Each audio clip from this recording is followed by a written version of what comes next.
mais sangrentas revoluções das Américas. O período armado da Revolução Mexicana foi de 1910 a 1920 e deixou cerca de 1 milhão de mortos e exilados. Homens, mulheres, crianças, camponeses, operários, militares, burgueses, fazendeiros, políticos, todos lutaram contra e a favor de um poder central que criaria o país que conhecemos hoje. Revolução Mexicana. A Revolução Mexicana começou como uma proposta de mudança política, mas essa revolução política logo envolveu outras demandas sociais, relacionadas sobretudo ao principal problema do país, que era a questão agrária. A Revolução Mexicana foi a primeira revolução social do século XX e que só pôde ser entendida a partir da experiência, por exemplo, da Revolução Russa. Era uma perspectiva geral, global, daquilo que se imaginava ser o despertar de uma nova era.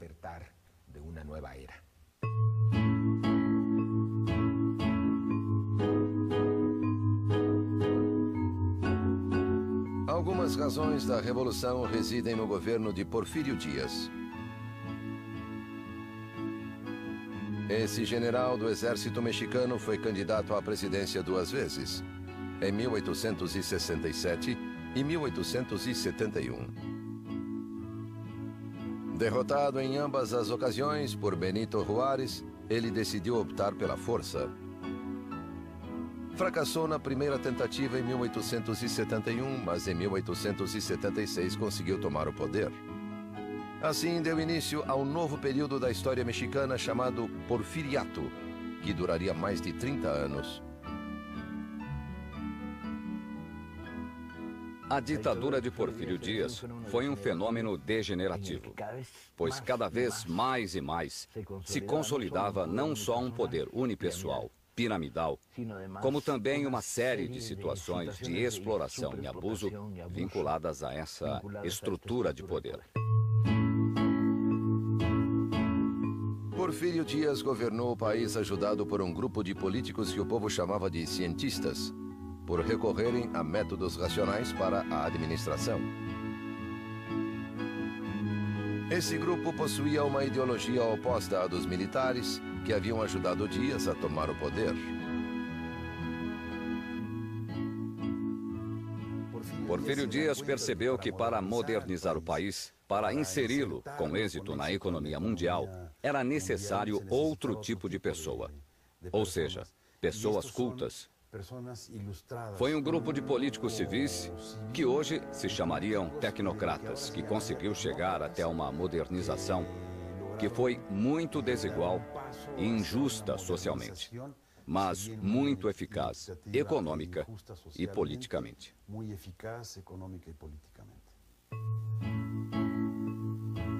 Em 1884, Porfírio Díaz modificou a Constituição para poder se reeleger e se perpetuar no poder.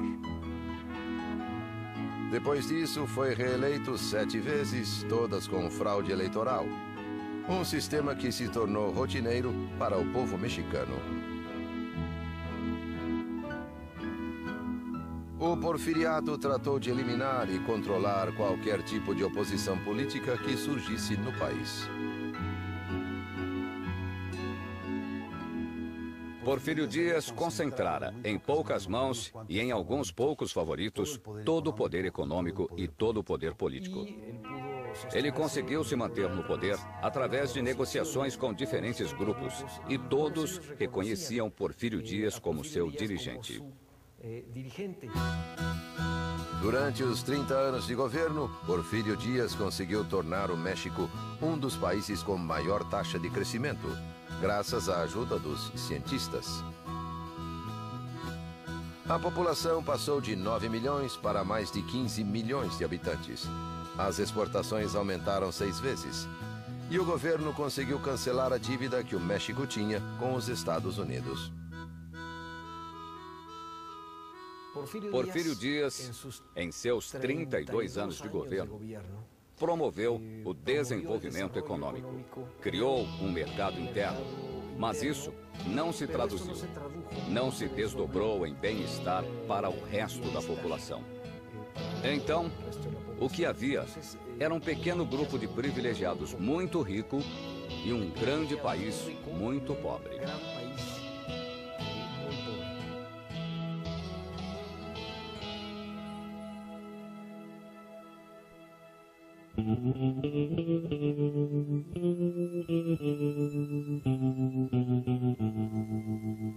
O país se dividia em regiões com qualidade diferenciada de crescimento.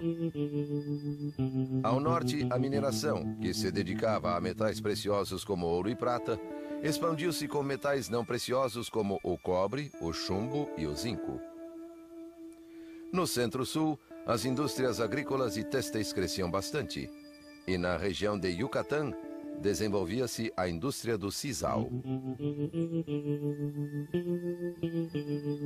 A economia toda crescia devido à chegada de empresas estrangeiras. As ferrovias, impulsionadas pelo capital estrangeiro, estenderam-se por todo o país, principalmente até o norte, onde ficavam as jazidas minerais. Os trilhos chegavam aos portos e, em alguns casos, cruzavam a fronteira dos Estados Unidos, um dos países interessados no México. Deram-se avanços tecnológicos e a mecanização da manufatura beneficiou a indústria agrária. Assim, as fazendas cresceram em tamanho e população. Devido à lei de desamortização das terras, as comunidades indígenas perdiam seus campos, que eram comprados a um preço muito baixo pelas fazendas. Assim, os camponeses tiveram de migrar para outras regiões para conseguir emprego ou então trabalhar para os fazendeiros em troca de casa e comida.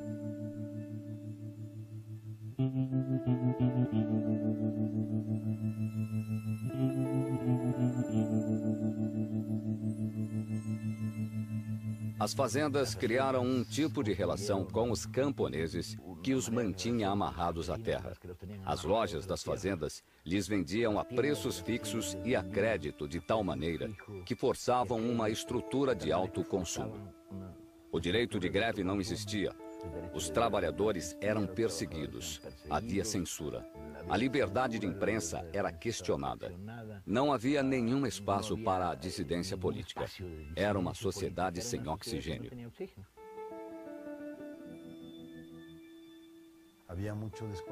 Havia muita insatisfação. E então se empregou muito um grupo armado chamado Os Rurais, uma polícia específica para o campo. Sempre que um fazendeiro se queixava de que havia um camponês rebelde, vinham os rurais, prendiam-no e levavam-no como soldado.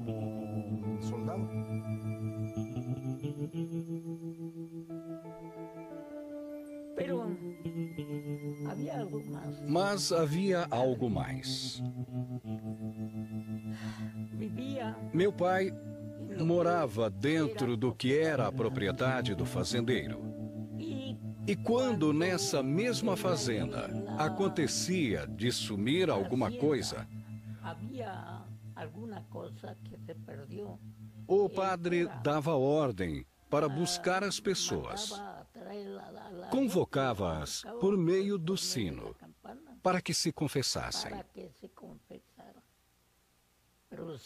Mas se o roubo era grave, então o que acontecia era que às 10 horas da noite, a polícia entrava na casa do suposto delinquente. Eles o enforcavam e o deixavam exposto em alguma árvore, à beira do caminho. Para que isso? Para intimidar, para que os demais não roubassem. Era uma forma de domínio da mente para que o povo estivesse sempre com medo.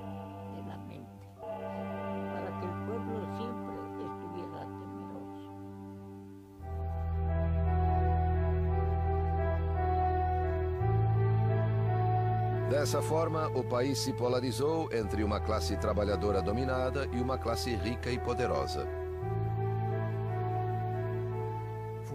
Fundamentalmente, as características de subordinação, escravidão, as condições de salário e de trabalho intoleráveis mostram o caldo de cultura que era o porfiriato para uma resposta revolucionária a uma situação insustentável no interior do país.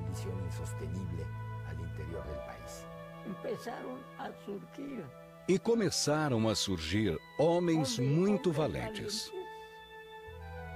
Foi o grande início da insatisfação generalizada. O que foi motivo, ou o que deu motivo, para que se começasse a pensar em um movimento armado.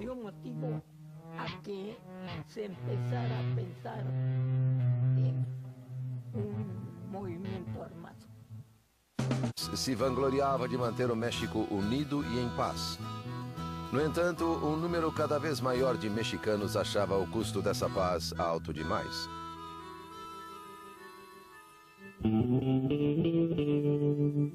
Os primeiros a passar da crítica à ação foram os irmãos Flores Magón, políticos e jornalistas naturais de Oaxaca. O início do século XX viu nascer neste país uma dissidência cada vez mais virulenta. No início, promovida pelos irmãos Flores Magón, e uma proposta revolucionária com grande conteúdo social que tinha base urbana, mas que foi derrotada. Foram as primeiras expressões armadas de uma intenção revolucionária que, nesse sentido, é considerada precursora. Mas, por viver no exílio, esse grupo teve impacto político e militar menor no México. Além disso, com a radicalização que sofreu, o grupo de Flores Magón perdeu muitos adeptos, muitos aliados que buscavam uma saída mais moderada para o México, uma saída basicamente eleitoral. Em 1908, o presidente Dias foi entrevistado por James Krillman, um prestigioso jornalista americano da Pearson's Magazine. Na entrevista, Dias reconhecia que o povo já estava pronto para eleger seus próprios governantes e que ele se retiraria após o término do mandato. Isso renovou as esperanças de todos que ansiavam por uma mudança. Tanto os camponeses quanto a elite nortista viam com maus olhos o governo do ditador, um governo centralizado que impunha seus governantes nos estados do país e não permitia a ascensão política de nenhuma classe. Os membros dissidentes das classes alta e média tentaram limitar a influência dos cientistas sobre Dias e propuseram Bernardo Reyes para a vice-presidência em 1910. Bernardo Reyes foi o militar mais importante do aparato de governo porfirista. No entanto, quando Porfírio Dias o elegeu como seu vice-presidente, ou seja, como seu herdeiro, um membro do grupo dos cientistas, os reístas, primeiro se indignaram, se desiludiram e converteram esse sentimento em uma luta de oposição dentro do regime. Com o passar do tempo, eles foram se radicalizando, até que em 1908, 1909, representavam a principal oposição ao governo de Porfírio Dias. Porém, o mais importante é que Reyes passou de seu principal aliado militar, o chefe nato do exército porfirista, e se converteu em um adversário eleitoral muito importante. Porfírio Dias, vendo o grande apoio que Reyes recebia da classe média, negou-se a aceitá-lo como candidato e o enviou em missão militar à Europa, um exílio disfarçado que Reyes podia aceitar ou recusar.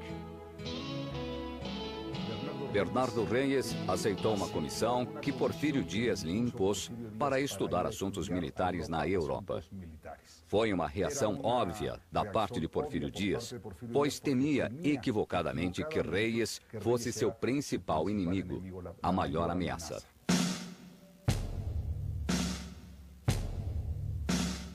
A classe alta e a classe média perderam o ânimo depois desse artifício, mas não por muito tempo.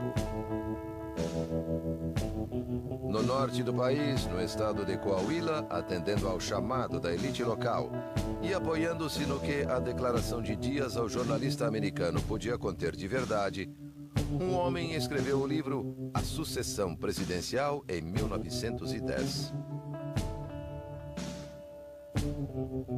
Esse homem, Francisco Ignacio Madero, político e empresário agrícola, nascera no seio de uma família abastada. Madero pertencia à família que talvez fosse a mais rica do México e a mais moderna. Possuíam fazendas, mas também tinham indústrias, investimentos financeiros e eram considerados aliados do regime. Então, ninguém teria imaginado que Madero, membro dessa família, poderia se tornar um revolucionário. Francisco El Madero, além de membro dessa família, era um liberal. Estudou na Europa e nos Estados Unidos. Além disso, voltou simpatizando com as correntes espíritas. Então Madero, durante uma experiência mediúnica, escreveu a frase: "Amarás ao próximo como a ti mesmo." E em suas memórias, ele conta que nesse momento, ele compreendeu que devia se dedicar à política. Porque para que o povo mexicano pudesse evoluir espiritualmente, antes precisava ser livre. E para que fosse livre, era necessário democracia.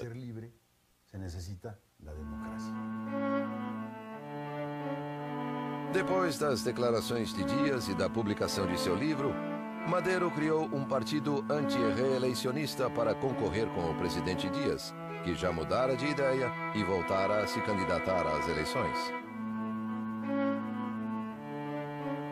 O partido de Madero recebeu o apoio dos reístas desiludidos.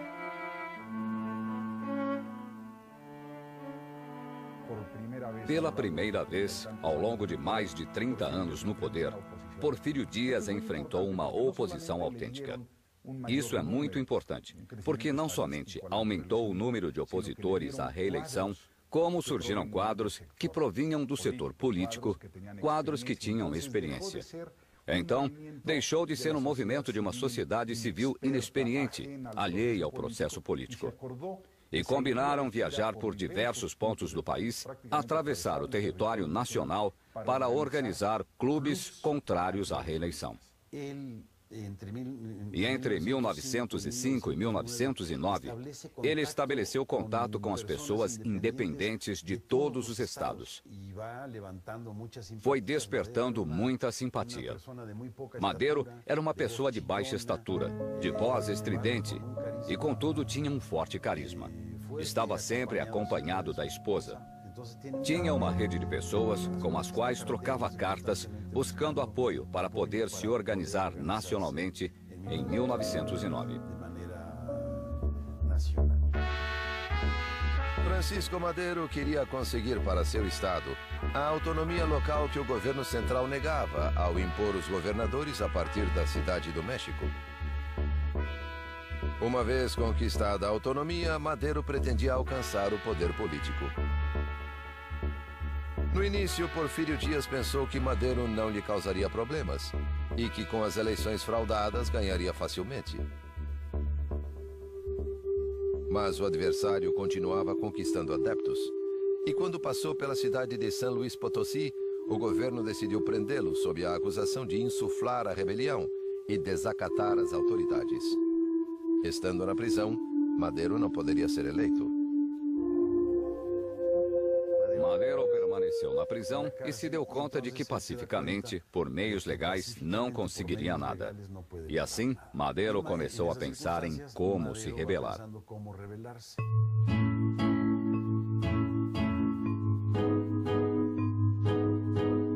As eleições se deram em 21 de junho de 1910.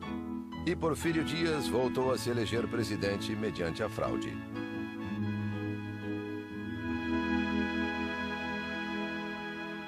Essas eleições foram a prova de que não havia saída política e eleitoral contra a ditadura porfiriana. E eles optaram pelo caminho da insurreição.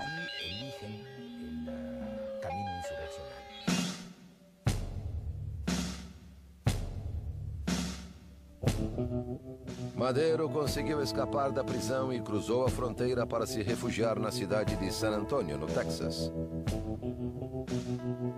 No exílio, uniu-se a vários líderes dos clubes anti-reeleicionistas que foram a seu encontro no Texas. Em seu esconderijo, elaborou o plano de San Luis Potosí. O plano de San Luis Potosí talvez seja o único plano revolucionário no mundo que fixou um dia preciso e uma hora exata para a revolução. Então, dizia que a revolução começaria no domingo, 20 de novembro, às 6 da tarde, e os locais que estivessem distantes das vias de comunicação começariam um dia antes. E, curiosamente, esse chamado à luta armada seria respondido não pelas regiões urbanas, pela classe média culta que estava desgastada politicamente pela derrota do magonismo, e sim foi respondido basicamente em centenas de pontos do país por dirigentes comunitários camponeses. A revolução explodiu em novembro de 1910.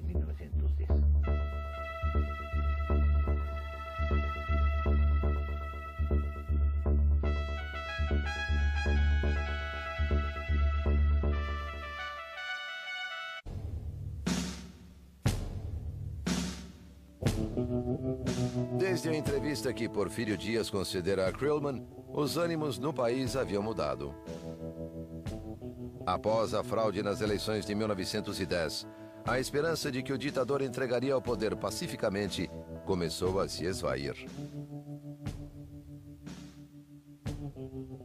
Nos Estados Unidos, Francisco Madero enviou cópias do plano de San Luis a todos os clubes políticos anti-reeleicionistas para que juntos conquistassem a vitória.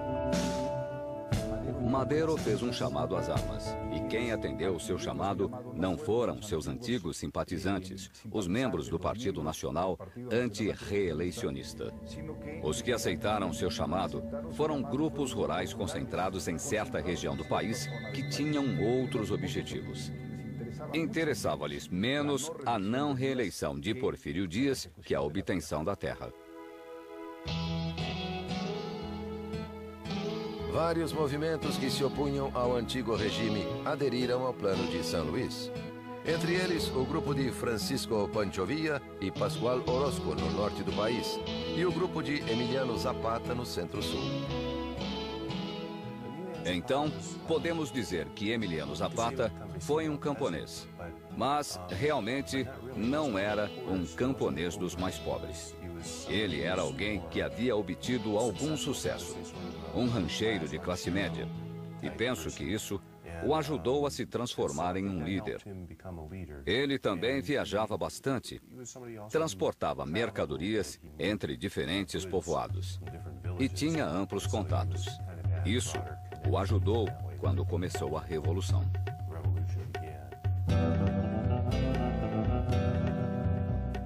Emiliano Zapata, o caudilho do Sul, foi um dos líderes da Revolução Mexicana. Nasceu em San Miguel Anenecuilco, distrito de Ayala, no estado de Morelos. Já em setembro de 1909, os anciões que compunham o conselho regente de seu povoado haviam admitido que não eram capazes de sair da crise iniciada pela lei de desamortização que havia causado a perda de suas terras. Entregaram o poder a Zapata, que foi eleito presidente da Junta da Defesa das Terras. A partir de então, ele estudou os documentos que garantiam o direito dos povoados às suas terras e se transformou em dirigente agrícola de Morelos.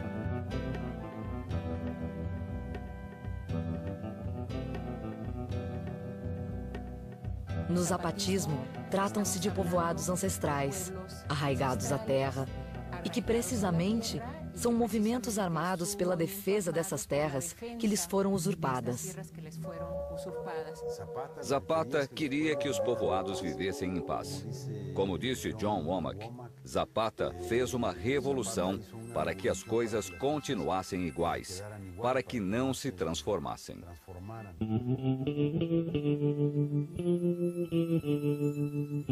Ao norte do país, no estado de Chihuahua, outra insurreição ganhava corpo sob a liderança de Pascual Orozco e do carismático caudilho Francisco Villa. Os dois líderes tinham origens muito diversas. Pascual Orozco nascera em uma fazenda e se dedicava a transportar metais. Assim, em pouco tempo, conseguiu sua própria mina de ouro. Por outro lado, Francisco Villa, nascido com o nome de Doroteo Arango, teve de sair de sua cidade natal, Durango, para se refugiar em Chihuahua, onde mudou de nome e se dedicou a uma vida dupla. Trabalhava como tropeiro para empresas estrangeiras, mas também praticava o furto de gado, uma atividade que, aos olhos de muitos, não constituía um crime, já que as terras onde o gado pastava haviam sido subtraídas dos camponeses. Villa era um homem que mal sabia escrever. Montava a cavalo, apoiando-se primeiro de um lado, depois de outro, e era capaz de passar horas e horas e horas cavalgando com esse método. Era abstêmio, ao contrário do que se pode pensar, e destruía as adegas quando entrava em um povoado. Gostava de refrescos de morango e ia saboreá-los em El Paso com a elite. Pode imaginar? Era um personagem alto. Nós o imaginamos em preto e branco e achamos que era moreno. Mas era o que no México se chama güero de rancho. Tinha cabelo castanho cacheado. Entrava com suas cartucheiras e dizia: 2 refrescos de morango. Era um personagem singular. Os viístas eram um movimento com maior diversidade social. E era justamente isso que Pancho Villa representava. O zapatismo era um movimento de classe com um objetivo muito mais claro, resumido por terra e liberdade. Pancho Villa nunca escrevia o que queria. Não era tão claro. Os historiadores discutem até que ponto ele queria fazer a reforma agrária. Até que ponto lhe importavam vários aspectos da reforma social. A semelhança era que os dois tinham ligações com as pessoas das classes mais baixas. Ambos eram líderes populares. Na história da Revolução, eles são os que foram mais mitificados, de certo modo. Perto da data marcada no Plano de San Luis, Madero cruzou a fronteira e voltou ao México. Em 20 de novembro, ocorreram vários conflitos em diferentes estados do país, como Chihuahua, Coahuila, Veracruz, Morelos e Guerrero. Foi a faísca que desencadeou a Revolução Mexicana.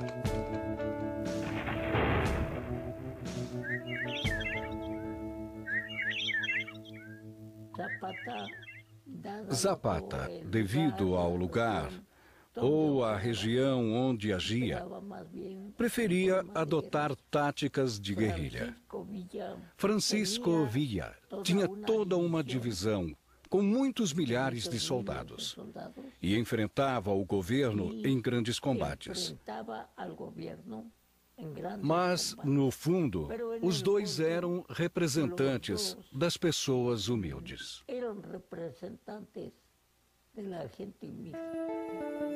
Conforme surgiam notícias de grupos revolucionários que tinham sucesso, a insatisfação social que existia tanto na classe baixa quanto na média, claro, e também boa parte da classe alta, começou a se manifestar, e elas foram se unindo.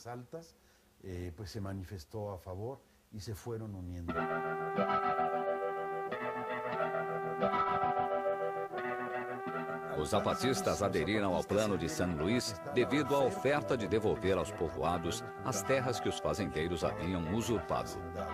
A recuperação das terras de que falava Madero, eles entendiam como uma demanda ancestral nascida com a conquista, uma matéria pendente havia 4 séculos e que era a reivindicação dos camponeses.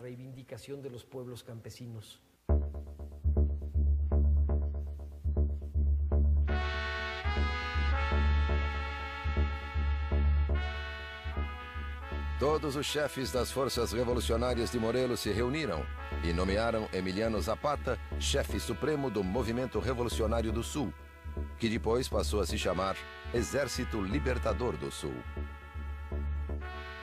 Assim, a figura e o poder de Zapata foram estabelecidos. Era o chefe de uma das zonas de guerra mais estratégicas, por estar próximo à Cidade do México, centro do poder político, e por ter acesso às vias de entrada e saída do Distrito Federal. No norte do país, a insurreição ganhou força especialmente em Chihuahua, sob o comando de Villa e Orozco.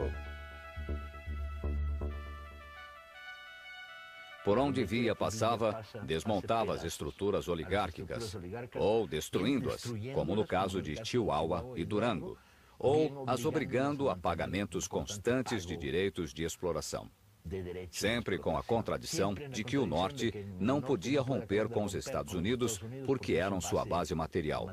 A Revolução no México se deu em um país em que não havia fábricas de munição.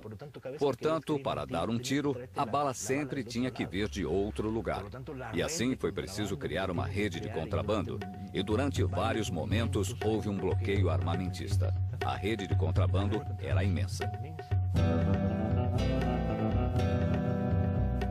Durante vários meses, os revolucionários enfrentaram o exército de Díaz, até que Villa e Orozco atacaram e tomaram Ciudad Juárez, contrariando as ordens de Madero.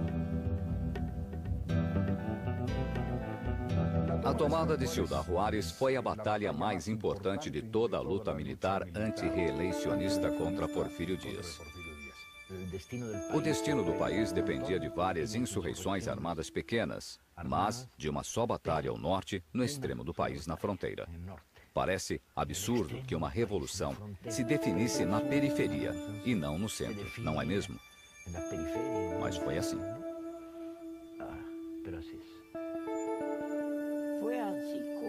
Foi assim que a revolução foi arregimentando pessoas. Apesar da questão não muito clara do objetivo da revolução.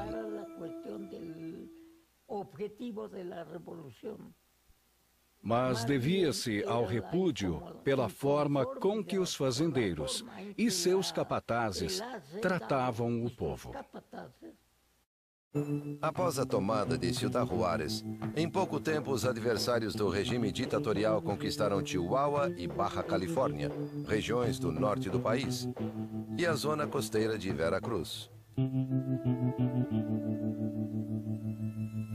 Os madeiristas começaram uma guerra de guerrilha que aos poucos se tornou uma guerra de concentração. E mesmo que fugissem antes que chegasse o Exército Federal, aos poucos reuniram forças suficientes para travar batalhas com o Exército Federal. Em Torreón, derrotaram-no em 15 de maio. Em Cuautla, derrotaram-no e se aproximaram de Cuernavaca e do Distrito Federal. Haviam tomado Água Prieta, Iguala também, até que o Exército Federal foi totalmente ultrapassado.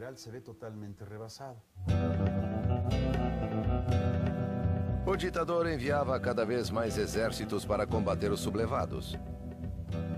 Mas os rebeldes contavam implicitamente com o apoio dos Estados Unidos, que enviavam tropas através da fronteira e barcos até os portos mexicanos para reforçar as leis de neutralidade.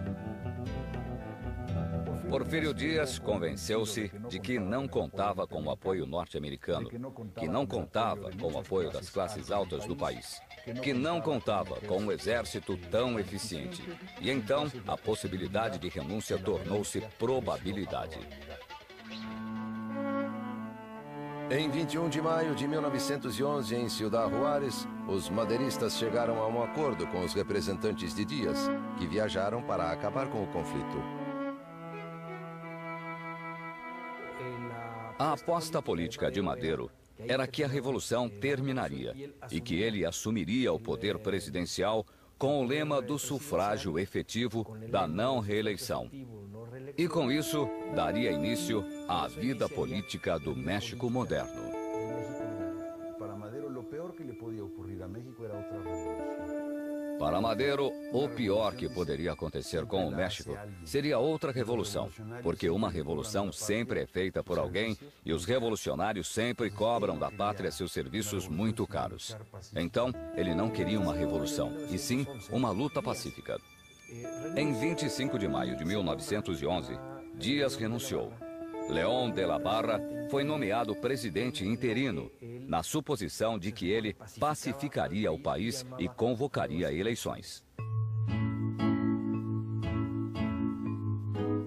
Depois de firmar o pacto e diante de novos distúrbios na cidade do México, Porfírio Díaz embarcou para Paris, onde morreria 4 anos depois. O governo provisório de Francisco León de la Barra, segundo o pacto, iria de maio até novembro de 1911, quando ele convocaria eleições gerais e entregaria o poder. Como era um presidente interino, a lei indicava que tinha como tarefa estabilizar o país politicamente mais uma vez, para poder convocar eleições. Mas ele fez algumas jogadas um pouco estranhas. Madero foi ao estado de Morelos encontrar-se com Zapata, que não queria licenciar suas tropas. E enquanto Zapata e Madero conferenciavam, León de la Barra enviou um grupo do Exército Federal, comandado por Victoriano Huerta, para atacar os zapatistas, esperando que Zapata se sentisse traído e fuzilasse Madero. E desse modo, resolveria o problema.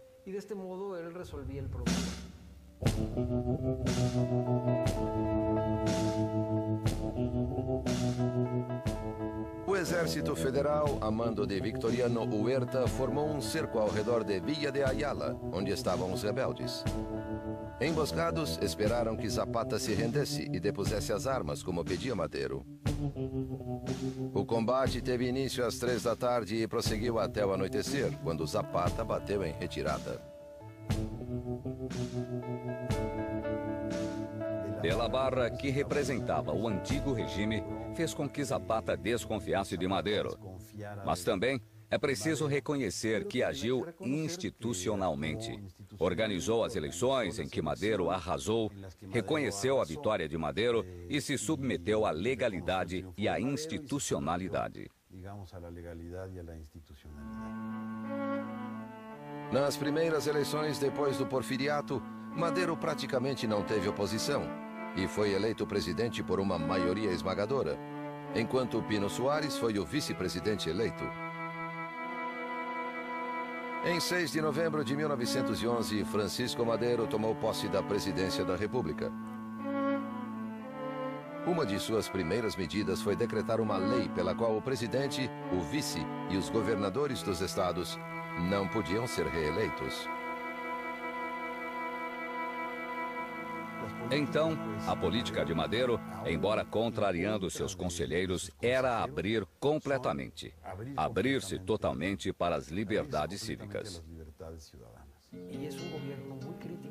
Era um governo muito criticado, um governo o tempo todo impugnado, ridicularizado pelas caricaturas políticas. E ele permitia. E isso causou muitos problemas do ponto de vista simbólico, porque sua presidência começou realmente a perder força. O governo de Madero sofria o assédio da imprensa, da oposição legislativa e da permanente conspiração dos porfiristas, que com seus cargos no governo e seu poder econômico faziam oposição ao presidente. Madero recebia, por um lado, as queixas dos fazendeiros contra os camponeses, que chamavam de usurpadores. E, por outro lado, as reclamações dos camponeses, encabeçadas pelos antigos líderes dos exércitos revolucionários, principalmente Emiliano Zapata, que pediam, agora mais do que nunca, a autonomia local e o governo de seus estados. Zapata estava convencido de que, se o presidente quisesse, teria devolvido aos povoados as terras que haviam perdido para as fazendas, para os fazendeiros. No entanto, Madero disse a Zapata que a questão precisava passar por um processo legal. Não podia ser da noite para o dia, nem por um ato de autoridade justamente ditatorial, ignorando as leis. Não era isso que Madero propunha. Bem, Madero queria que Zapata entregasse as armas. Mas que mudança oferecia? Que mudança estava realizando? Então Zapata e seus homens subiram as montanhas do estado de Puebla. E foi lá que eles elaboraram o Plano de Ayala.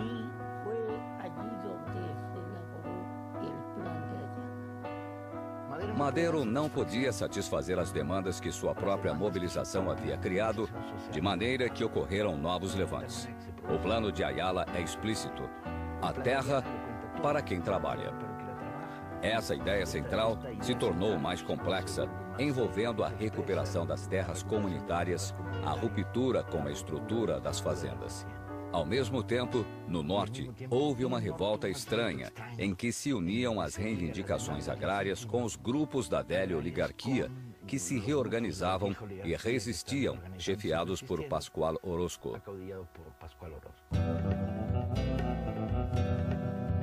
Acossado pelas forças de Zapata ao sul e por Pascual Orozco ao norte, Madero lançou mão do último recurso que lhe restava: o Exército Federal. Sob o comando do general Victoriano Huerta, as tropas federais se mobilizaram para reprimir os insurgentes. No entanto, o golpe de misericórdia ao governo maderista não viria dos rebeldes que se negavam a depor as armas, mas do próprio Exército Federal. A segunda fase da contra-revolução foi um golpe militar na Cidade do México, chefiado pelo que restara do exército porfirista que não fora tocado por Madero, porque logo que tomou o poder, Madero negociou e deixou o exército como estava, e assim se deu um violento golpe de Estado. Entre 9 e 18 de fevereiro de 1913, a Cidade do México foi palco de sangrentos combates que deixaram centenas de mortos. Esses episódios ficaram conhecidos como a Dezena Trágica.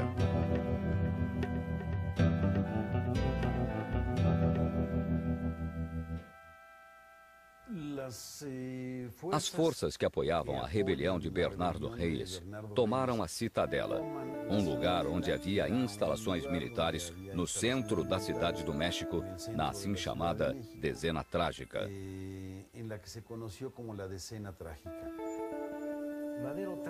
Madero tratou de sitiá-los e entregou o comando das tropas da cidade ao general Victoriano Huerta.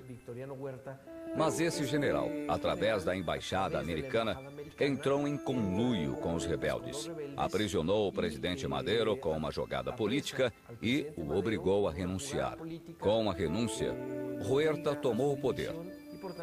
Do ponto de vista legal, era tudo aceitável, mas, na verdade, fora um golpe de Estado. O presidente Madero e o vice Pino Suárez estavam presos, esperando que Huerta decidisse o que fazer com eles. Na noite de 22 de fevereiro de 1913, as tropas do exército iniciaram a transferência dos prisioneiros para o cárcere do Distrito Federal.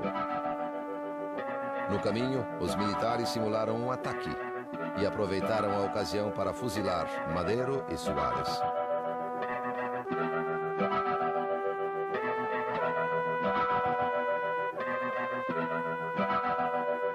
A Cidade do México e a imprensa celebraram esse assassinato planejado por Huerta, o novo presidente da nação.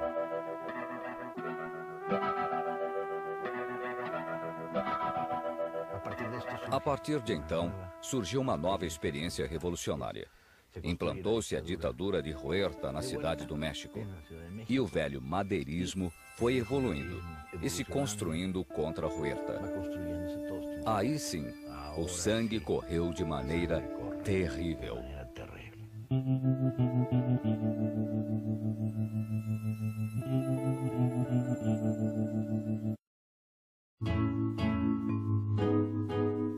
medida que foi ganhando forma, o governo de Victoriano Huerta mostrou que sua política era igual à do antigo regime de Porfírio Dias em termos econômicos e agrários. Huerta pediu empréstimos ao exterior, mas em vez de usá-los para impulsionar a economia do país, que estava em queda desde o início da Revolução, grande parte desse capital foi destinada ao exército, para aumentar seu poderio e assim enfrentar as rebeliões que se anunciavam.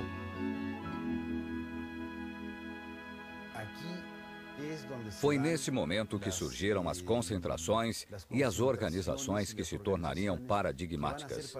As imagens da Revolução Mexicana, os grandes comboios ferroviários, em cujo alto iam os revolucionários acompanhados de suas mulheres, as adelitas, como eram chamadas, são dessa etapa. Formaram-se grandes corpos de exército. E então houve grandes batalhas, grandes combates. E é por isso que a segunda etapa armada da Revolução Mexicana é muitíssimo mais violenta que a primeira.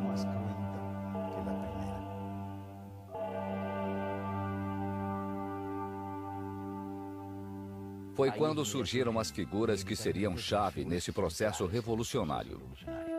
Um obscuro governador em Coahuila, Venustiano Carranza, um dos poucos governadores que mantiveram a legalidade madeirista. Villa, em Chihuahua, que se tornou a força hegemônica, reunindo dezenas de guerrilhas. Álvaro Obregón e a pequena burguesia sonorense com uma ampla frente de classes. E essas forças começaram a avançar militarmente contra o velho exército, agora da ditadura, na fase mais violenta da Revolução.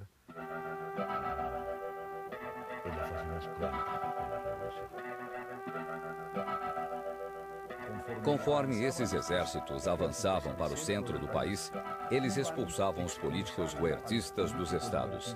E também derrubavam as elites regionais e estabeleciam novos pactos com a classe média e com setores populares. Então, era uma luta, por um lado, contra o exército de Huerta, mas também era uma luta contra elites locais e contra um aparato político regional em todos esses âmbitos.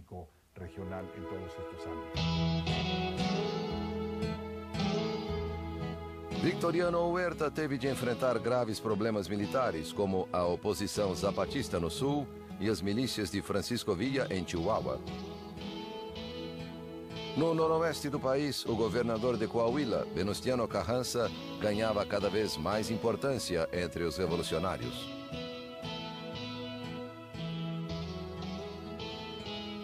Venustiano Carranza era membro da elite política local de Coahuila. Foi um dos muitos reístas que se desiludiram com Porfírio Dias e que o enfrentaram. E isso dá uma importante característica à Revolução Mexicana. Não podemos pensar que a Revolução Mexicana foi uma luta estritamente popular, unicamente com bases camponesas. Não. É preciso entender o que a Revolução Mexicana teve desde o início. Muitos líderes, como Madero e Venustiano Carranza, muitos líderes da classe alta ou da classe média vinculados às elites econômicas ou com as elites políticas.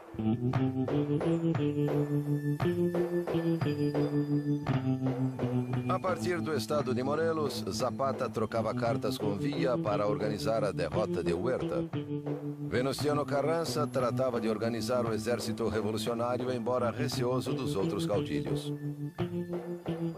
Venustiano Carranza lançou o Plano de Guadalupe para combater Victoriano Huerta e retornar à ordem constitucional. Por isso, se chamavam constitucionalistas. Em torno de Venustiano Carranza se reuniram vários caudilhos regionais, alguns de muito prestígio, como Pancho Villa, e também homens de grande clareza política, tanto do centro como do que se passou a chamar de esquerdas. E formaram um grupo político no qual Venustiano Carranza era o principal chefe.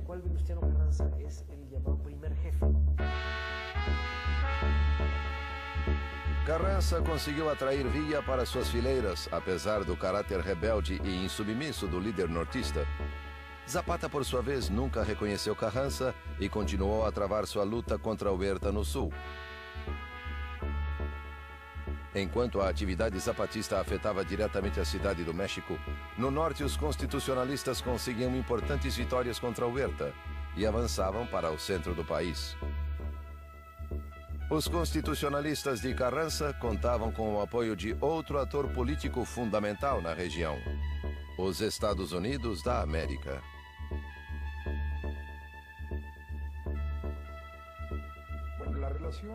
A relação de Venustiano Carranza com os Estados Unidos variou ao longo dos anos. Em um primeiro momento, em 1913, os Estados Unidos viam Venustiano Carranza como líder de um movimento que controlava política, social e militarmente o norte do país. E no norte do país estavam concentrados os investimentos norte-americanos. Os Estados Unidos preferiam negociar com um revolucionário de perfil mais moderado, com experiência política, com certa legitimidade, como Venustiano Carranza, a negociar com revolucionários mais populares e imprevisíveis em certo sentido, como Pancho Villa ou Emiliano Zapata, com quem os Estados Unidos tinham poucos elos, pois não havia fronteira e investimentos americanos na região de Morelos. Com o pretexto de um conflito armado entre forças huertistas e norte-americanas que vigiavam a região petroleira de Tampico, o presidente dos Estados Unidos, Woodrow Wilson, ordenou a ocupação do porto de Veracruz, o que se deu em 21 de abril de 1914, quando uma numerosa frota atacou e invadiu essa cidade portuária. As tropas federais fugiram 10 minutos depois do início do bombardeio. A invasão norte-americana de Veracruz se deu em abril de 1914 e teve vários objetivos. Primeiro, os Estados Unidos sabiam perfeitamente que cresciam as diferenças entre Venustiano Carranza e Francisco Villa. Para os americanos, o risco era que o enfrentamento entre Villa e Carranza aumentasse de tal maneira que ou começaria uma guerra entre eles ou simplesmente Villa decidiria não participar da revolução contra Huerta. Qualquer uma das possibilidades resultaria na permanência de Huerta no poder por mais tempo. Um segundo elemento era que os Estados Unidos sabiam perfeitamente que também chegavam armas da Europa para o governo de Huerta. Então, decidiram impedir a chegada dessas armas para depois dizer: nós também colaboramos para a derrota do huertismo e para a instalação do novo governo. E, portanto, temos direito de exigir concessões. Pensavam em seus investimentos e na futura política petroleira.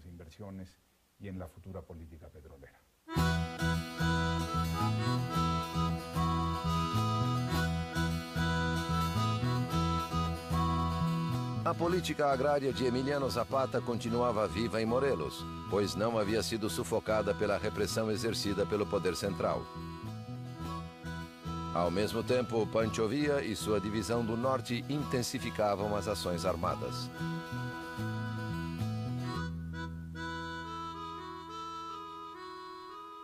Os exércitos constitucionalistas marcharam sobre a cidade do México a partir de 3 rotas. Uma vinha do noroeste de Sonora, Sinaloa, descia pela costa do Pacífico e, mais ou menos em Jalisco, dobrava-se e avançava para o centro do país. Outro exército muito importante, o constitucionalista do noroeste, avançou pela zona de Nuevo León, Tamaulipas e entrou no centro do país via San Luis Potosí. E havia uma terceira força muito importante que, digamos, desceu pelo centro, por Chihuahua, Durango, Coahuila, Zacatecas e de lá dirigiu-se à cidade do México. Esse último grupo era liderado por Francisco Villa. Venustiano Carranza não queria que a cidade do México fosse tomada por um exército que formalmente era constitucionalista, mas que tinha uma liderança e um contingente muito mais popular que era viísta. A tomada de Zacatecas foi o que causou o início do rompimento entre o senhor Carranza e o general Villa, Os generais do senhor Carranza fracassaram algumas vezes em tomá-la. Quando Villa surgiu como chefe da divisão do norte e quis tomar Zacatecas, o senhor Carranza o impediu de todas as maneiras possíveis para não compartilhar a glória, digamos assim. Mas Villa planejou a tomada para abastecer seus trens de carvão, armas e tudo de que precisava, e tomou Zacatecas. Acho que foi uma das tomadas mais importantes, pois quebrou a espinha dorsal do Exército Federal.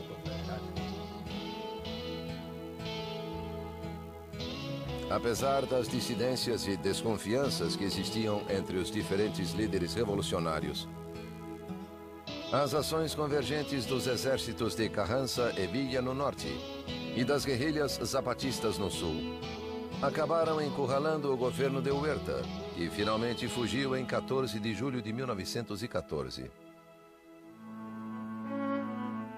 Carranza marchou sobre a cidade do México e em 20 de agosto os constitucionalistas ocuparam a cidade e deram início a uma nova etapa do processo revolucionário.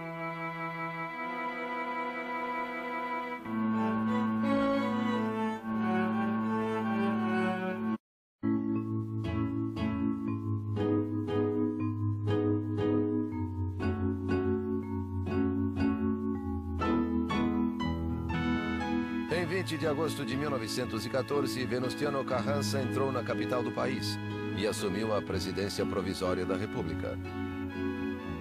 Assim, cumpria-se o plano de Guadalupe e aparentemente terminava a guerra. No dia seguinte, Carranza enviou o general Álvaro Obregón a Chihuahua para negociar com Pancho Villa o reconhecimento de seu governo. Com os zapatistas, assumiu uma posição semelhante à de Madero. Exigiu submissão incondicional. O Exército Libertador do Sul, por sua vez, reafirmou sua bandeira de luta, o Plano de Ayala, segundo o qual uma convenção de chefes revolucionários de todo o país devia eleger o governo provisório da República. A posição de Villa e Zapata era uma ofensa para Carranza e já anunciava os conflitos futuros. É uma guerra típica de todos os processos revolucionários da história. Primeiro, todos esses exércitos se aliaram para vencer um inimigo comum, que era o antigo regime. Uma vez derrotado o antigo regime, ou seja, o governo de Victoriano Huerta, sobreveio uma guerra que era previsível, que era a guerra entre os exércitos revolucionários, antes aliados, para que cada um deles tentasse impor seu modelo revolucionário. O modelo de Villa, o de Zapata, que se aliaram temporariamente, e o modelo de Venustiano Carranza. Em outubro de 1914, Carranza tentou realizar uma convenção de líderes revolucionários na cidade do México. Mas Villa e Zapata se negaram a participar, pois a reunião seria na capital, controlada pelas forças de Carranza, e aceitou então transferir a convenção para a cidade de Águas Calientes.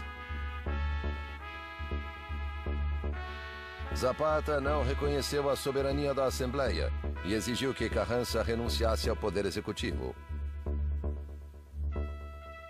Enviou uma comissão para Águas Calientes, mas sem o caráter de delegados. Havia um setor da Convenção de Revolucionários da Classe Média, de políticos profissionais e de políticos revolucionários.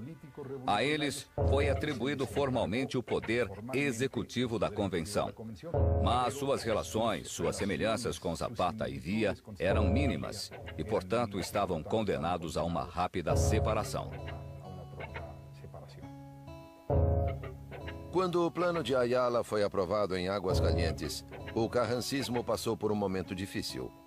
Carranza e Obregón viram na Assembleia que eles mesmos haviam convocado como suas propostas não encontravam eco. Aumentava a força dos setores mais radicais da Revolução, cimentada pela unidade, embora frágil, entre Villa e Zapata, os líderes dos exércitos revolucionários do Norte e do Sul. Derrotados na convenção, Carranza e Obregón abandonaram a capital e fugiram para Veracruz. Na Convenção Revolucionária, decidiu-se que alguém precisava se encarregar do poder executivo. E Eulálio Gutierrez era o personagem capaz de aglutinar e negociar com ambos os grupos, permitindo que os dois caudilhos se retirassem com suas tropas. Na verdade, quem tinha o poder político eram ambos, Villa e Zapata. Eulálio Gutierrez tinha um poder muito limitado, que impediu que seu governo fosse aceito.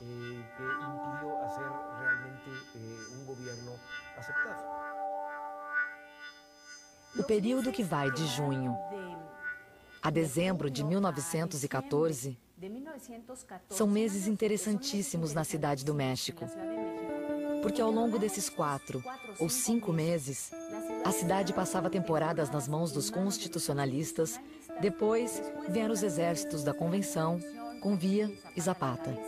Não havia uma autoridade organizada na cidade.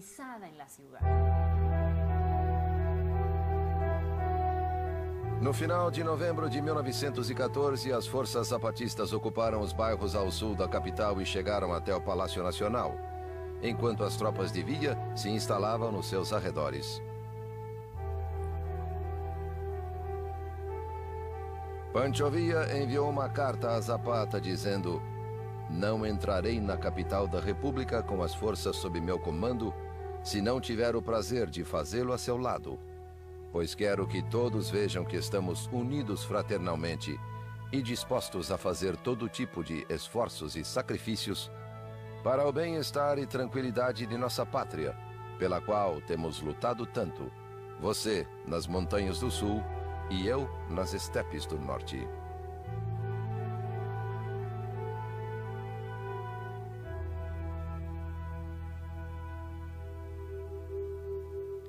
Na Cidade do México, o novo presidente provisório Eulálio Gutierrez assumia o poder. Mas outra cena chamava muito mais a atenção.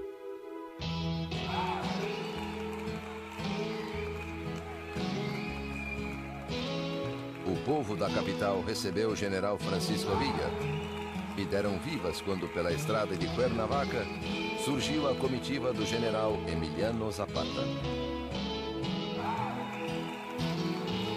A guarda do Exército Libertador não conseguia conter o turbilhão humano. Todos queriam se aproximar dos chefes rebeldes e apertar suas mãos. Os dois líderes se reuniram no Palácio de Xochimilco ao meio-dia de 4 de dezembro de 1914.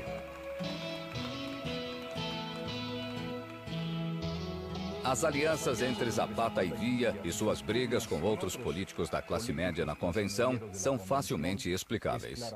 Eles reconheciam que eram inexperientes em política.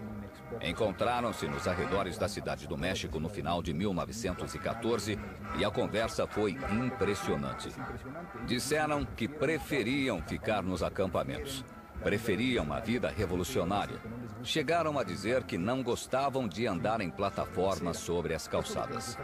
Queriam dizer, de modo metafórico, que não estavam capacitados para organizar um governo. Quando Villa e Zapata entraram na Cidade do México, tiraram essa fotografia tão famosa na cadeira presidencial. Não sabiam o que fazer com ela e foram embora. Zapata para Morelos e Villa com seus exércitos. Houve um acúmulo de acidentes nos processos históricos que não torna simples o motivo de não quererem o poder. Quando sentaram na cadeira presidencial, foi para rir e zombar dela, daquele símbolo do poder. Mas aquela não era a cadeira presidencial. Era uma poltrona, parte da velha tradição das poltronas dos palácios que começaram com o Império. Zapata e Villa podiam ter sido dois grandes governantes. Não havia ambição neles, ambição pessoal.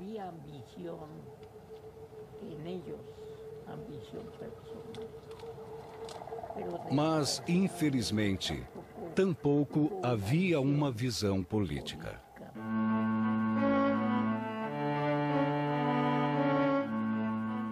Apesar de eleito com o apoio de Villa, Eulálio Gutiérrez deu início a uma nova traição, ao conspirar a favor de Carranza e Obregón.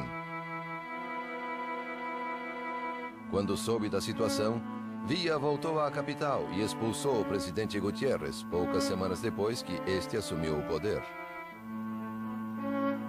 No início de 1915, parecia que Villa e Zapata haviam vencido a disputa.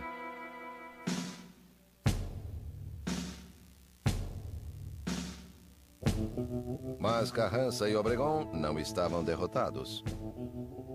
Em Veracruz, construíam um poderoso exército e preparavam o contra-ataque.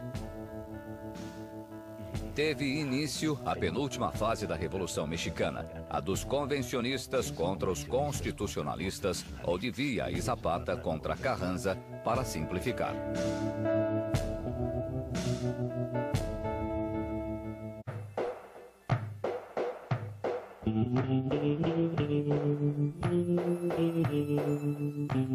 Após a fuga do presidente provisório Eulálio Gutiérrez em janeiro de 1915, os partidários de Villa tomaram o poder na cidade do México. Tudo indicava que o destino da revolução estava nas mãos de Villa e Zapata. Parecia que Pancho Villa e Emiliano Zapata haviam vencido a guerra e controlavam o país, quando, na verdade, Venustiano Carranza, em Veracruz, começava um esforço de guerra em que a política tinha um papel central e começou a se cercar de aliados, de maneira que os exércitos populares ficaram divididos. Pancho Villa no norte, Emiliano Zapata no sul, e o controle das regiões produtivas mais importantes era conquistado por Carranza, até restar aos outros dois líderes apenas grupos guerrilheiros.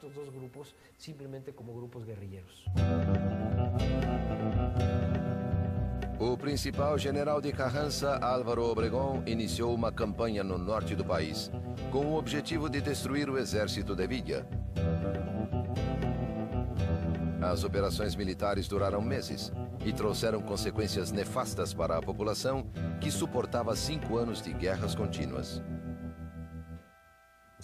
Com o passar do tempo, deixaram de produzir. A indústria açucareira estava destruída. O nível de produção caiu profundamente. A população também caiu, mas não tão rápido. Houve, na época, escassez de alimentos. Os soldados de Carranza chegavam aos povoados e queimavam as reservas de milho ou assassinavam as pessoas.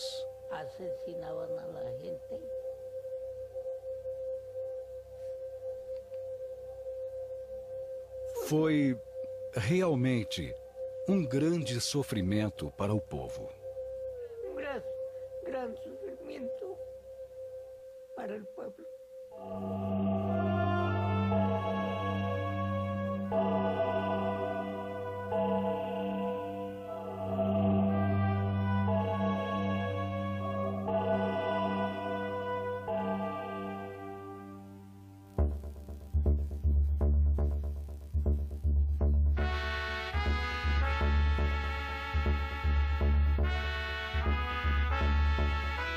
O presidente dos Estados Unidos, Woodrow Wilson, pediu aos revolucionários que fizessem as pazes em nome do povo mexicano.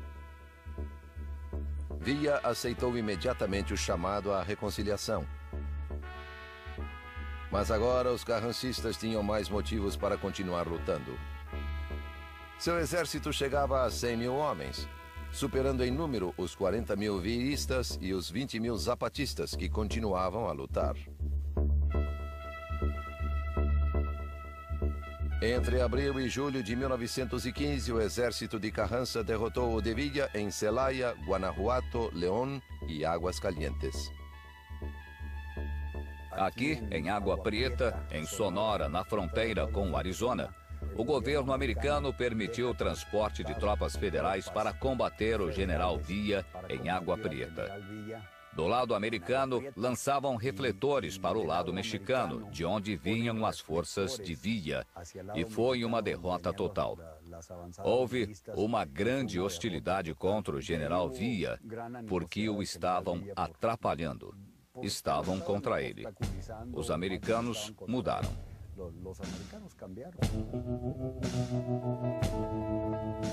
Carranza havia conquistado o poder e, com o apoio do governo americano, convidou os partidários de Villa e de Zapata a se unirem sob sua autoridade. Ambos os líderes se negaram a depor as armas e a luta continuou. Ao mesmo tempo, Carranza publicou seu programa de governo, que propunha, além da restituição de seu poder como presidente, algumas reformas agrárias que até então o carrancismo havia ignorado. Então, nesse momento, Carranza abandonou sua postura de não atender às questões sociais até o triunfo da Revolução e começou a legislar sobre questões relacionadas com os conflitos sociais. Em 6 de janeiro de 1915, Carranza aprovou a primeira lei que atendia à questão agrária. E com isso, começou a se apossar das bandeiras do zapatismo. Então, Carranza não só atendia à questão agrária, como também tinha uma política de Estado, coisa que Zapata não tinha. Ele tinha uma proposta agrária, mas não um projeto de Estado. O governo dos Estados Unidos convocou uma reunião pan-americana com representantes de Argentina, Brasil, Chile, Bolívia, Guatemala e Uruguai para tentar resolver o conflito mexicano. Em 9 de outubro de 1915, os representantes dos países americanos concluíram que o partido de Carranza era o único que possuía os elementos essenciais para ser reconhecido como o governo efetivo do México.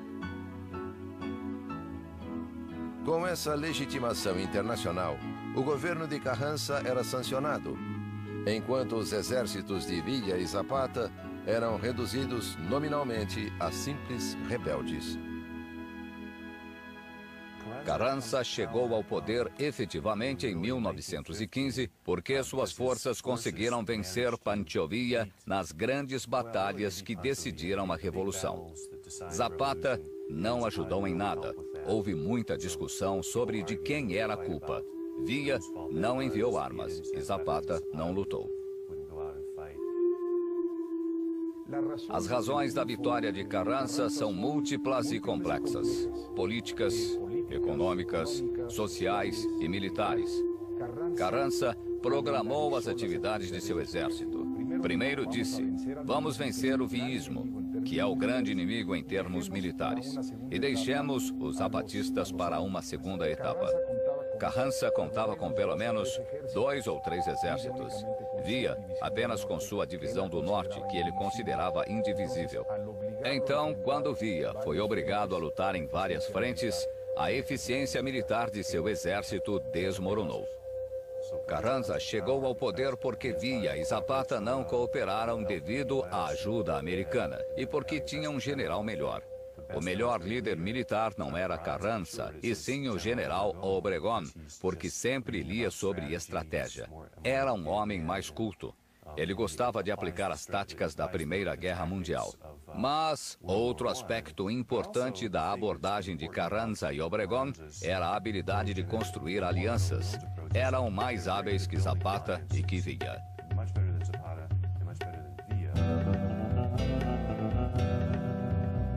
Com respaldo internacional e superioridade militar, Carranza abrira o caminho até a capital e a presidência. Villa ainda se negava a entregar as armas. Acusava Carranza de vender o México aos Estados Unidos. As forças carrancistas continuaram combatendo Villa, que dissolveu seu exército e o transformou em guerrilhas. Villa, na fase guerrilheira, era mais radical em relação aos Estados Unidos e dizia: vamos abrir uma vala de 500 metros para que eles não entrem e vamos cortar o telégrafo para que não se comuniquem conosco. Por isso, Villa se tornou um monstro de que os americanos precisavam para justificar sua política externa. Foi então que surgiram os cartazes com recompensas: Villa, vivo ou morto. E em todo esse processo foi se construindo a história da Revolução Mexicana, a versão dos vencedores e dos vencidos.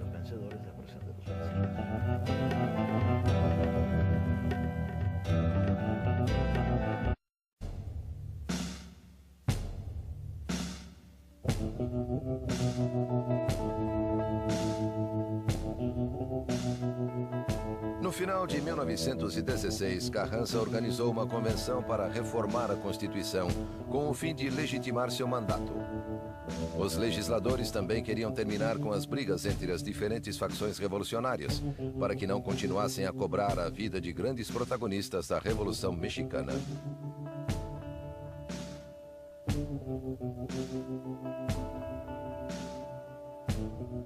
A importância da Constituição de 1917 para o México foi central porque se converteu no projeto nacional do país durante todo o século XX.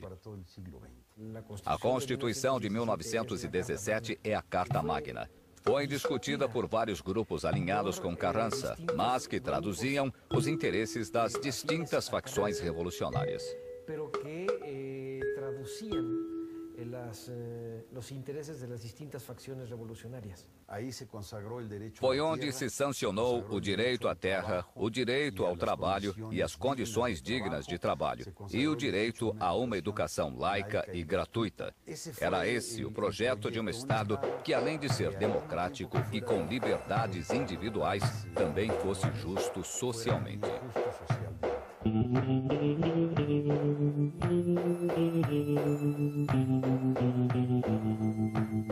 Promulgada a nova Constituição, Carranza convocou eleições e saiu vencedor. Em 1º de maio de 1917, prestou juramento como o novo presidente.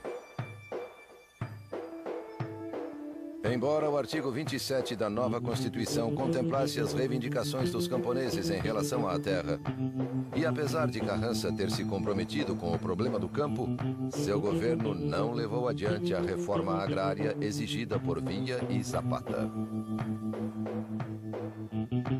Durante seu mandato, Carranza devolveu mais terras aos fazendeiros do que aos camponeses. Por isso, Villa e Zapata continuaram sua luta de guerrilha contra o poder central, embora em condições cada vez mais desfavoráveis.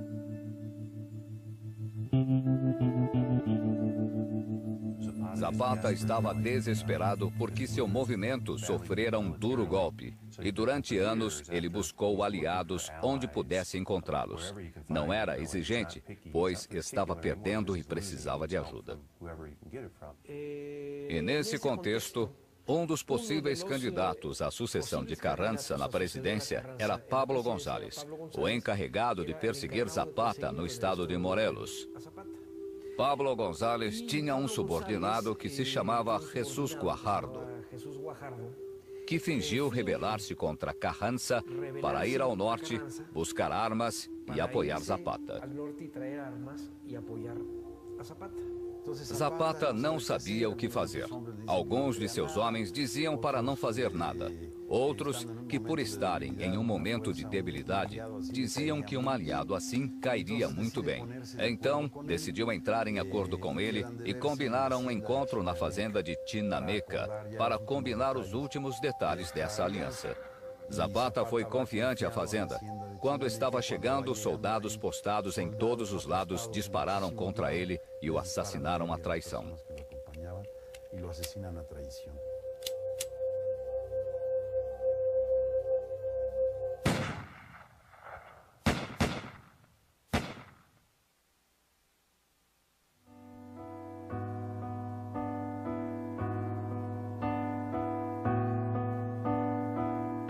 Emiliano Zapata encontrou a morte no dia 10 de abril de 1919, nesta fazenda em Morelos. Seu corpo foi transferido para a cidade do México e exibido pelo governo de Carranza como troféu de guerra.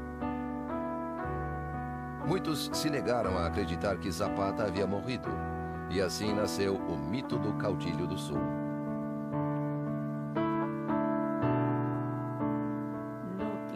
Não tem a menor importância esclarecer quem morreu. Se Zapata, o verdadeiro Zapata, ou alguém que tomou seu lugar. Eu digo isso pelo seguinte motivo. Porque para o povo do México, para o povo de Morelos, a grandeza de Zapata está acima, muito acima, de detalhes históricos. Muy por encima de detalles históricos. Mas o problema mais grave de Carranza era a eleição de seu sucessor. O general Álvaro Obregón, que durante a Revolução esteve muito próximo do presidente, afastou-se do governo de Carranza e construiu uma fortuna com a exportação de produtos para preparar sua campanha eleitoral à presidência em 1920. Quando Carranza deixou claro sua intenção de apoiar outro candidato, Obregón liderou uma revolta militar que forçou Carranza a fugir da capital.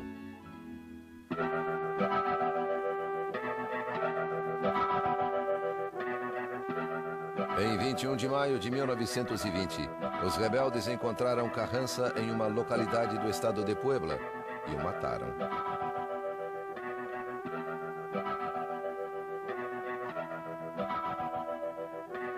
Dessa forma, Álvaro Obregón tomou o poder. Um dos apoios cruciais que recebeu para chegar ao governo foi dos sobreviventes do exército zapatista. Os distintos grupos armados zapatistas começaram a negociar com Álvaro Obregón, de maneira que, quando da queda de Carranza, eles apoiaram Obregón e entraram com ele na cidade do México. E o presidente Obregón aceitou o discurso zapatista como parte do discurso de seu governo revolucionário. Aproveitou-se de Emiliano Zapata ser um dos mártires da Revolução, um dos homens mais puros da Revolução.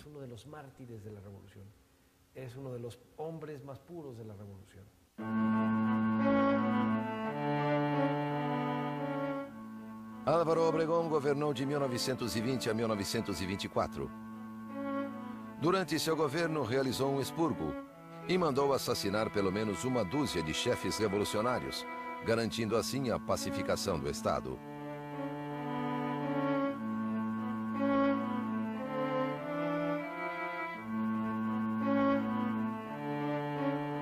Junto a seu futuro sucessor, Plutarco Elías Calles, Obregón começou a tramar a eliminação do último grande líder revolucionário, Pancho Villa, o caudilho do norte, que já havia abandonado as armas.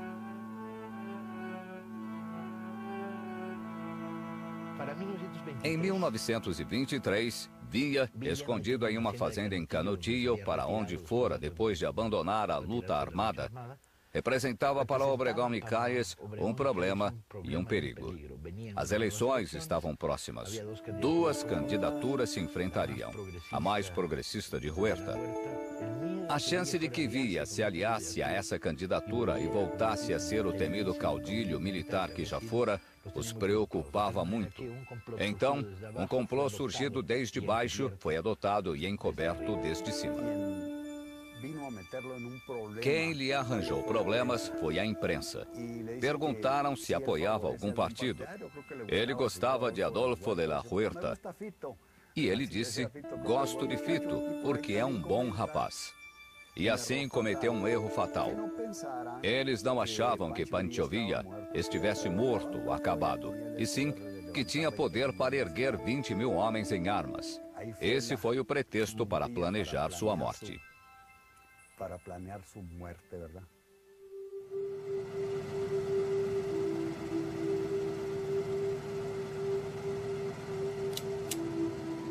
Por meio de uma emboscada organizada pela polícia secreta, Obregón mandou matar Pancho Villa a tiros.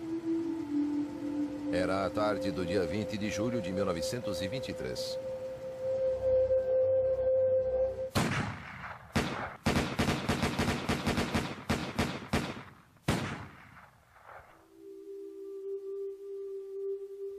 Quando Villa saía da cidade de Parral, próximo a Canutillo, desferiram 150 tiros no carro em que viajava. Usaram rifles de alto calibre e balas explosivas que só o exército tinha. Os 9 assassinos, cujos nomes depois foram conhecidos, eram pistoleiros e rancheiros. Mas por trás do complô havia um segundo grupo, o dos ricos de Parral, e por trás desses um terceiro grupo com o qual Calles estava envolvido.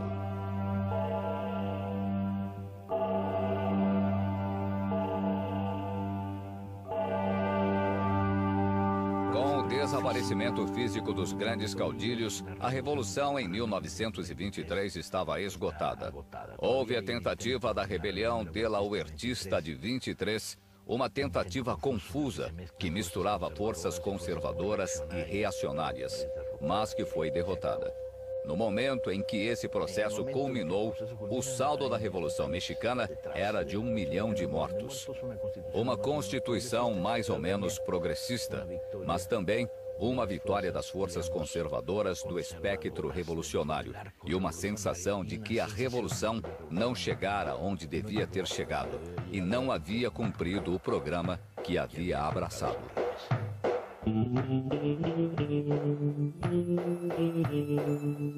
Com os mandatários posteriores, a Revolução entrou em sua etapa de institucionalização.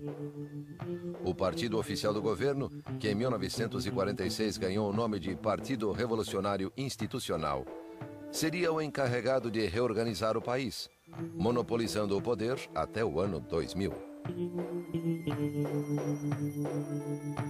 Durante todo o período revolucionário, nenhum dos que alcançaram a presidência, nem Madero, nem Carranza, nem Obregón, nem seu sucessor, Calles, dedicou-se verdadeiramente a implantar a reforma agrária. Até que na década de 30, o general Lázaro Cárdenas promoveu em sua presidência a maior divisão de terras ocorrida no México desde o início da Revolução.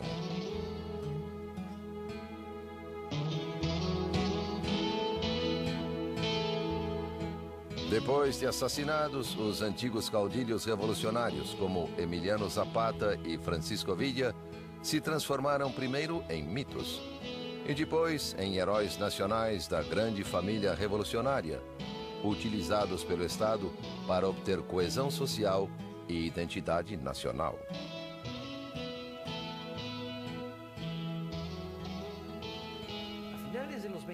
No final dos anos 20 e começo dos anos 30, o cinema mexicano, a literatura e o romance mexicanos começaram a criar uma imagem do viísmo um tanto idealizada.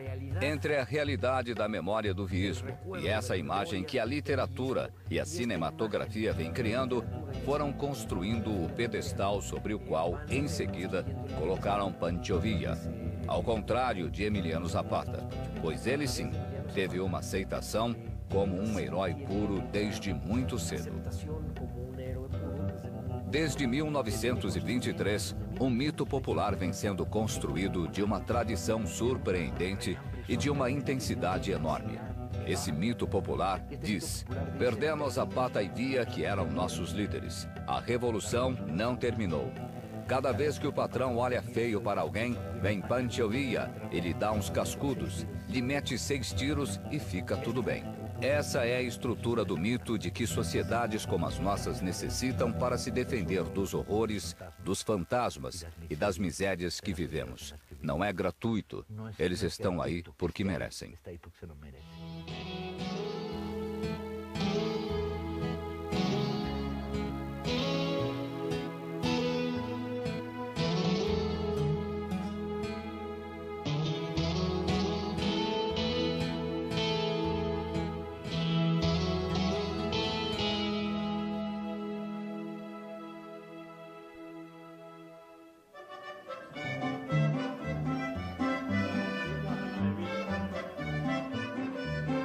A etapa armada da Revolução durou quase 10 anos. A perda de vidas humanas alcançou cifras enormes. Entre 1,5 milhão e 3 milhões de pessoas, incluindo baixas em combate, desaparecidos e mortos devido à fome e doenças. Segundo algumas estimativas, a economia mexicana só começou a se recuperar nos anos 40.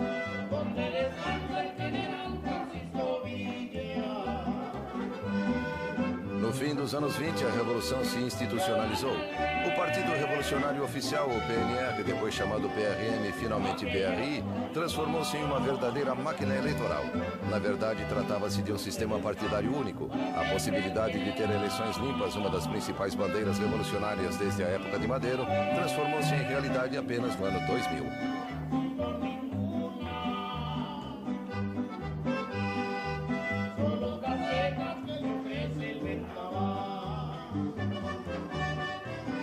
bandeira zapatista da reforma agrária teve de esperar até a década de 30 com o governo de Lázaro Cárdenas para ser realizada de forma parcial. As desigualdades que continuam marcando a sociedade mexicana até os dias de hoje, no campo e na cidade, sugerem que as ideias de Zapata não perderam sua atualidade e guiam novos movimentos rebeldes, como o Exército Zapatista de Liberação Nacional, surgido em 1994 no estado de Chiapas.